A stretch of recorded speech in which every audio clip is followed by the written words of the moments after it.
আসসালামু আলাইকুম রহমতুল্লাহি ওয়া বারাকাতুহু। প্রিয় দিনদার মুমিন মুত্তাকিন ভাই ও বোনেরা, আজকে এই ভিডিও থেকে শিখব প্রিয় নবীর 11টি বিশেষ উপদেশ। প্রিয় নবী হযরত মুহাম্মদ সাল্লাল্লাহু আলাইহি ওয়াসাল্লাম আগমন হয়েছিল বিশ্ববাসীর জন্য রহমত হিসেবে। তিনি সর্বদা উম্মতের কল্যাণের চিন্তায় থাকতেন। তার বর্ণিত হাদিসগুলো কিয়ামত পর্যন্ত উম্মতদের পথের দিশা দেখিয়ে যাবে। নবী করিম সাল্লাল্লাহু আলাইহি সাল্লামের বিশাল হাদিসের ভাণ্ডার থেকে চয়ন করে উম্মতের জন্য বিশেষ 11টি উপদেশ উল্লেখ করব এখন। মহানবী সাল্লাল্লাহু আলাইহি সাল্লামের উপদেশ 1 নম্বর হচ্ছে, যদি পরিপূর্ণ ঈমানওয়ালা হতে চাও তবে উত্তম চরিত্র অর্জন করো। 2 নম্বর উপদেশ, যদি সবচেয়ে বড় আলেম ও জ্ঞানী হতে চাও তবে তাকওয়া অর্থাৎ আল্লাহর ভীতি অর্জন করো।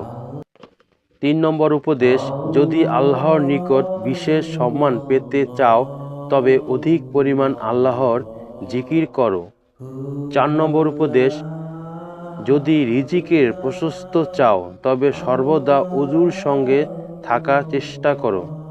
5 নম্বর উপদেশ, যদি সমস্ত দোয়া কবুল হওয়ার আশা রাখো তবে অবশ্যই হারাম থেকে বেঁচে থাকো। 6 নম্বর উপদেশ, যদি কিয়ামতের দিন আল্লাহর দরবারে গুনাহমুক্ত উঠতে চাও তবে সহবাসের পর দ্রুত পবিত্র হয়ে যাও। 7 নম্বর উপদেশ, যদি কিয়ামতের দিন আল্লাহর নূর নিয়ে উঠতে চাও তবে মানুষের উপর জুলুম করা ছেড়ে দাও। 8 নম্বর উপদেশ, যদি আল্লাহর প্রিয় বান্দা হতে চাও তবে আল্লাহর ফরজ বিষয়াদি প্রতি যত্নবান হও। 9 নম্বর উপদেশ, যদি জাহান্নামের আগুন নেভাতে চাও তবে দুনিয়ার বিপদপদের সবর করো। 10 নম্বর উপদেশ, যদি আল্লাহ তাআলার রাগ বা গোমবা থেকে বাঁচতে চাও তবে গোপনে সদকা করো, আত্মীয়দের সম্পর্ক রক্ষা করে চলো এবং মানুষের উপর রাগ করে ছেড়ে দাও। নামাজ ছিল প্রিয় নবী সাল্লাল্লাহু আলাইহি সাল্লামের জীবনের শ্রেষ্ঠ ইবাদত ও আদর্শ। এমনকি তিনি যখন কোনো বিপদে পড়তেন সঙ্গে সঙ্গে তিনি নামাজে দাঁড়িয়ে যেতেন। আবার কোনো কারণে কষ্ট বা হতাশা বা চিন্তাগ্রস্ত হলেও তিনি তৎক্ষণিক নামাজে দাঁড়িয়ে যেতেন। তিনি দীর্ঘ সময় নীরব থাকতেন। আল্লাহর কাছ থেকে ওহী ছাড়া কোনো কথা তিনি বলতেন না। এই কারণে নীরব থাকা বিশ্বনবীর অন্যতম সুন্নত ও ইবাদত।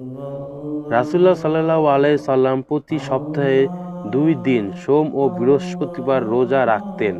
মাসে 3 দিন আইয়ামে বীজ চন্দ্র মাসের 13 থেকে 14 তারিখ রোজা রাখতেন। মেসওয়াক করা, রাসূল সাল্লাল্লাহু আলাইহি সাল্লাম ঘুম থেকে উঠে মেসওয়াক করতেন। প্রত্যেক ওযুতেও মেসওয়াক করতেন। রাসূল সাল্লাল্লাহু মিথ্যা সব পাপের জননী। রাসূল সাল্লাল্লাহু আলাইহি সাল্লাম সব সময় মিথ্যা থেকে বিরত থাকার কথা বলেছেন। তিনি মিথ্যাকে সবচেয়ে বেশি ঘৃণা করতেন। সুতরাং আল্লাহ তাআলা মুসলিম উম্মতকে প্রিয় নবী সাল্লাল্লাহু আলাইহি সাল্লামের গুণাগুলি যথাযথভাবে মেনে চলার তৌফিক দান করুন। বিশ্বনবী আদর্শে নিজেকে রাঙিয়ে তোলার তৌফিক দান করুন। আমিন আমিন সুম্মা আমিন। আসসালামু আলাইকুম রহমতুল্লাহি ওয়া বারাকাতুহু।